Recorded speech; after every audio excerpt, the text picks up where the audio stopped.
महामहल का निर्दलीय विधायक बलराज कुंडू पहुंचे झज्जर। सम्मान समारोह में हुआ भव्य स्वागत। कुंडू ने बीजेपी जेपी इनेलो और कांग्रेस पर साधा निशाना। झज्जर में बलराज कुंडू का सर छोटूराम धर्मशाला में पहुंचने पर लोगों ने किया भव्य स्वागत। सैकड़ों की संख्या में लोग हरियाणा जन सेवा पार्टी में हुए शामिल। झज्जर में आज बलराज कुंडू ने कहा कि मैं 1 जनवरी से पूरे हरियाणा में घूम रहा हूं और मैंने पदयात्रा भी निकली है। इसके साथ साथ मैंने जनसेवा मंच तैयार करके लोगों को सरकार की कार्यशैली के बारे में खुलकर जानकारी दी और जनसेवा मंच के माध्यम से लोगों को बताया कि हरियाणा प्रदेश में जो गरीब किसान, कमजोर वर्ग के बेटा बेटी और पढ़े लिखे बेरोजगार युवा है, उन सबको राजनीतिक में भागीदारी बढ़ाकर इस प्रदेश में आज की राजनीति में लुट खसोट की सोच रखने वाली पार्टी को इस हरियाणा प्रदेश से बाहर निकलने का काम हरियाणा जन सेवक पार्टी करेगी।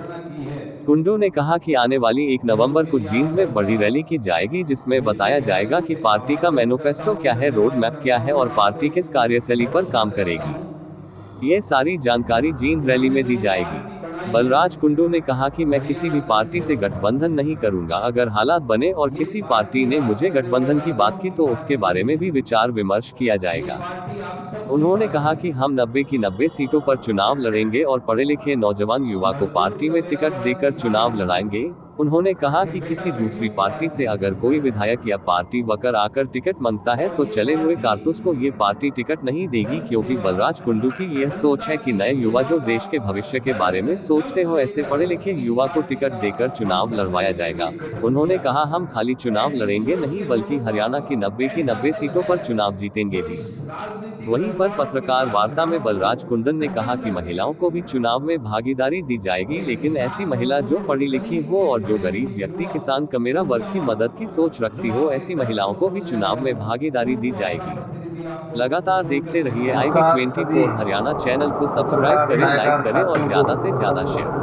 बलराज कुंडू की राम राम और आप सबका बहुत बहुत धन्यवाद, आभार व्यक्त करता हूं कि आप सब एक छोटे से मैसेज के प्रेस के निमंत्रण पर आप सभी साथी यहाँ पहुँचे। आज झज्जर इस दौरे के दौरान प्रेस कॉन्फ्रेंस का प्रोग्राम इसलिए बनाया था कि आप सबके संज्ञान में लाते हुए और आपके माध्यम से इस प्रदेश को आज जिस प्रकार के दौर से गुजर रहा है उसकी चिंता करते हुए हमने पूरे देखा, पिछले जनवरी से मैं इस मुहिम पर निकला हुआ हूँ। पहले यात्रा निकाली थी, उसके बाद लोगों में अलग अलग क्षेत्र में जाकर लोगों के बीच में जाकर लोगों की राय और सरकार की कार्यशैली के ऊपर एक पूरा निष्कर्ष निकालने के बाद मैंने हरियाणा प्रदेश के जन सेवा की सोच के रखने वाले लोगों को पहले जन सेवक मंच के माध्यम से उनको इकट्ठा किया और फिर उन लोगों को प्रेरित करके उन लोगों को सारी प्रदेश की आज के हालातों पर चर्चा करते हुए उनको इस निष्कर्ष पर निकाला कि ऐसे दल की आज जरूरत है जो किसान, मजदूर, गरीब के उन दर्द को जानने वाला और उसके बीच का उसका बेटा बेटी जो पढ़ा लिखा हो और नई सोच का हो और जो राजनीति में जन सेवा की सोच लेकर आना चाहता हो, ऐसे युवाओं की भागीदारी राजनीति में बढ़ाकर इस प्रदेश की आज की लूट और झूठ की राजनीति को खत्म करने की मुहिम के तहत हमने हरियाणा जन सेवक पार्टी का गठन किया है। पिछले दिनों चंडीगढ़ में उसकी विधिवत रूप से उसके नाम के रजिस्ट्रेशन होने के बाद घोषणा की थी और अब आने वाले 1 नवंबर को जींद में एक बड़ी रैली करके इस पार्टी का मैनिफेस्टो क्या होगा, ये पार्टी क्यों बनाई गई, इस पार्टी का रोड मैप क्या होगा और किस उद्देश्य को लेकर बनाई, वो सारी चीज़ें जनता के बीच में 1 नवंबर को जींद से आगाज करेंगे। और प्रदेश के युवा पढ़े लिखे जो ऊर्जावान किसान मजदूर गरीब के उन बेटा बेटी जो इस बात से वंचित रह जाते हैं, उनको कभी राजनीति में आगे बढ़ने का मौका नहीं मिलता, क्योंकि जितनी ये पार्टी और दल के नेता हैं वो अपने गुलाम और चाटुकारों को टिकट देकर विधानसभा और लोकसभा में लेके जाते हैं, और जिसकी वजह से आज हालात ये बन गए हैं कि वो अपने प्रदेश के और अपने उन लोगों की जो वोट देकर उनको चुनते हैं भेजते हैं, वो उनकी चिंता नहीं करते वहाँ जाकर, वो सिर्फ अपने नेताओं को और पार्टी को खुश करने की बातें वहाँ पर महज करते हैं। और उसी का परिणाम है कि आज प्रदेश इस हालात में पहुँच गया है। मेरे पास अभी फ़ोन आ रहे हैं, बड़ी बड़ी खरीद की बात कर रहे हैं प्रदेश के कृषि मंत्री, मुख्यमंत्री, मंडियों के अंदर लोग लाइन लगा के बैठे हैं। बाजरे को जो है ना उसकी भी खराब नस्ल है, इसमें ये कमी है, उसको करके वो मजबूर होकर 700, 800 रुपये में कम में MSP से बेचने को मजबूर है। कहीं पोर्टल काम नहीं कर रहा, कहीं उनको टोकन नहीं मिल रहा। इस प्रकार से किसान को कितनी बुरी तरीके से परेशान किया जा रहा है। ये सारी व्यथाएं आज स्कूलों में टीचर नहीं है, उनको बंद किया जा रहा है। हॉस्पिटल में डॉक्टर नहीं है, उनका बुरा हाल है। हर वर्ग आज पीड़ित और परेशान है। सरकार के अंदर आज हर कर्मचारी, चाहे वो कलरक हैं या और किसी विभाग के हैं, OPS को लेकर सड़कों पर बैठे हैं, अपनी पे के स्केल को लेकर सड़कों में बैठे हैं, आशा वर्कर हैं, सभी PTI हैं, टीचर हैं, लेक्चरर हैं। हर वर्ग आज प्रदेश का आज सड़कों पर आंदोलन कर रहा है। आज ऐसा लगता है जैसे जंगल राज हो गया। आए दिन मर्डर, लूट और आलमी हो गया। नशे में चरम सीमा पे पहुंच गया प्रदेश। युवा बेरोजगारी में नंबर 1 हो गया, भ्रष्टाचार में नंबर हो गया है, महंगाई में नंबर 1 हो गया। आज प्रदेश में हाहाकार मचा हुआ है। कहीं से कोई न्याय की कोई उम्मीद जो है ना, एक गरीब आदमी तो बिल्कुल छोड़ चुका है कि उसको कहीं से कोई न्याय मिल सकता है। आज प्रदेश का हर वर्ग का इंसान इस प्रदेश को जो है ना सत्ता से बेदखल करने की एक मन के अंदर दृढ़ संकल्प ले चुका है। और उस संकल्प में आज वो एक विडंबना में भी है कि वो इसको बजाकर लाए किसको।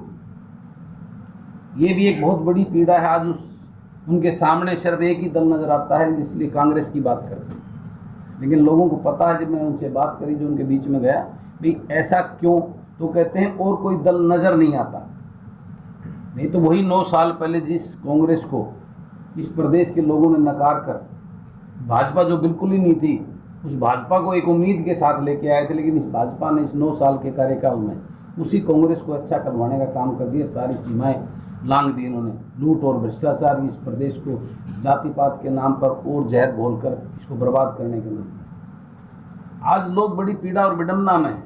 उन लोगों को एक नया विकल्प देने की सोच, उनके बेटों को, युवाओं को राजनीतिक प्लेटफॉर्म देने के लिए हमने इस दल का गठन किया, ऐसे लोगों ने मिलकर। और इस हरियाणा जन सेवक पार्टी के माध्यम से 1 नवंबर को इस हरियाणा प्रदेश के लोगों को एक नया विकल्प देने का काम करेंगे। और उसी के क्रम में आज झज्जर के अंदर ये लोग मेरे पास, भाई राजेश्वर, ये बेटी बचाओ एक बहुत अच्छी समिति काम कर रही है, जो गरीब लोगों के बीच में जाकर उनको जागरूक करती है। ये भाई मेरी इस पार्टी उससे प्रेरित होकर ये खुद मेरे पास जो है ना वहाँ गए, मेरे ऑफिस में मुझसे मिले। ये कार्यक्रम आज मांगा, और आज आपने देखा वो मीडिया के साथी वहाँ भी गए हुए थे। करीबन 200-250 महिलाओं ने और इन सभी पूरी टीम ने आज हरियाणा जन सेवक पार्टी को ज्वाइन करने का काम किया। पूरी लिस्ट में आप सभी को शेयर करूँगा जो वहाँ हमने बनाई है उसकी। तो ये आज एक इस प्रकार से डे बाय डे चलन, जो लोग पीड़ित और परेशान हैं, इन दलों से ठगे हुए लोग, वो आज हमारी पार्टी के अंदर जुड़ रहे हैं। और 1 नवंबर को बहुत भव्य रैली करके इस प्रदेश को एक नया विकल्प देंगे। और आप सब मीडिया के साथियों से भी सहयोग की मैं कामना करता हूं कि इस मेरी मुहिम में, इस प्रदेश को बचाने की मुहिम में और राजनीतिक दलों की लूट और झूठ की इस राजनीति को ख़त्म करने में आप सभी का मैं सहयोग अपेक्षित करता हूं। तो आप इसमें मेरा सहयोग करेंगे, मेरी इन बातों को लोगों तक, जनता तक पहुँचाने में मेरी मदद करें। कुंडू साहब, आपको बहुत बहुत बधाइयाँ एक नई शुरुआत के लिए। और मैं पूछना चाहूँगा कि आपकी पार्टी का जो निशान है वो क्या होगा? पार्टी का निशान ब्रदर, इसमें प्रोसेस होता है, पार्टी रजिस्टर्ड हुई है, अभी ऑनलाइन प्रोसेस किया है, वो आने वाले 2-1 महीने तक निशान मिल जाएगा। कितनी सीटों पर चुनाव लड़ेंगे? सभी पार्टियां कितनी सीटों पर किसी पार्टी से गठबंधन एक सवाल, कितनी सीटों पर चुनाव लड़ने के लिए सक्षम है पार्टी?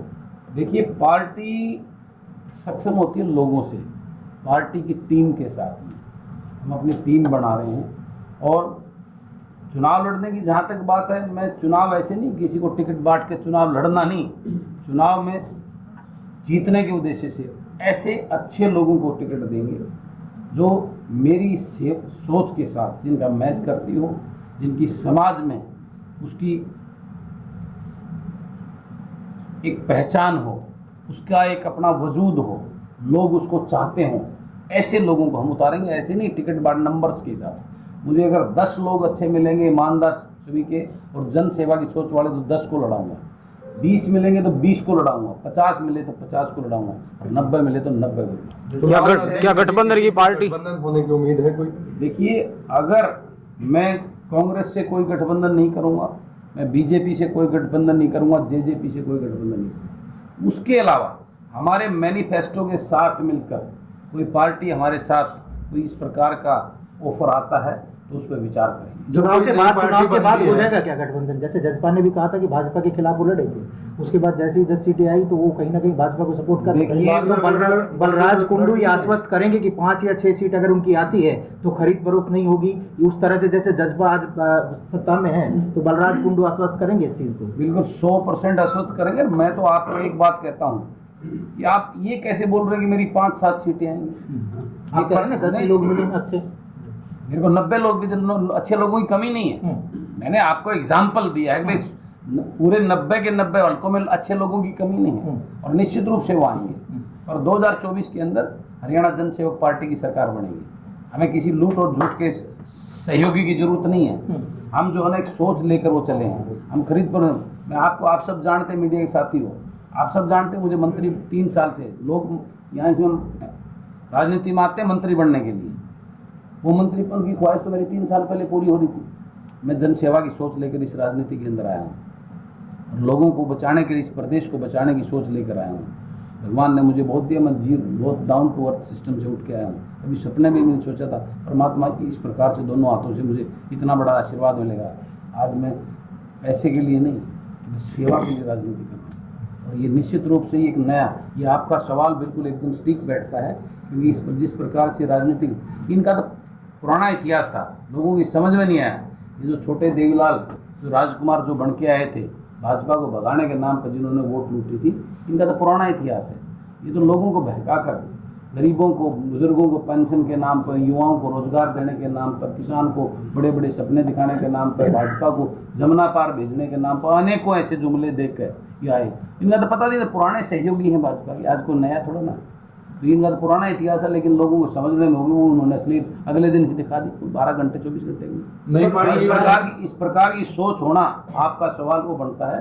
लेकिन मैं आपसे वादा करता हूँ कि बलराज कुंडू, पहली तो मेरी उम्मीद ये है कि 100% हमारी सरकार बनेगी। नहीं बनी तो ऐसे किसी दल के साथ हम बिल्कुल नहीं जाएंगे जिसने प्रदेश का ये हाल कर दिया। बलराज कुंडू कहाँ से चुनाव लड़ेंगे? महम की सीट से ही चुनाव लड़ेंगे या फिर कहीं और से तैयारियां कर रहे हैं? बलराज कुंडू महम से लड़ेगा। मेरी कर्मस्थली, मेरी राजनीतिक जो जड़ है वो महम से है और महम के उन बहादुर लोगों ने आशीर्वाद देकर मुझे इस राजनीति में लाने का काम किया है। तो मेरी कर्मस्थली वो महम ही है और महम से ही मैं चुनाव लड़ूंगा और महम में ही मैं ये कैसे सवाल आ गया आपके मन में, मैं महम से चुनाव नहीं लड़ूंगा? ये सवाल किस बात पे आया? क्या कभी हुड्डा साहब ने पूछा वो कलोई से चुनाव नहीं लड़ेंगे? सर, हर कोई नेता किसान और मजदूर को लुभावने वाले सपने दिखाता है, लेकिन उनके बारे में कोई बात नहीं करता। देखिए, मैंने कोई सपना नहीं दिखाया। आप देखेंगे मैं एक भी सपना नहीं दिखाऊंगा। मैं उनको सच से, हकीकत से उनको हक दिलाऊंगा। कोई सपना झूठा नहीं होगा। आपको 1 नवंबर को मेरा मैनिफेस्टो, मेरा रोड मैप आपके सामने रखूँगा और आप उसमें देखेंगे एक भी कोई झूठा सपना ऐसा नहीं हुआ जिसको हम पूर्ण ना कर सकें।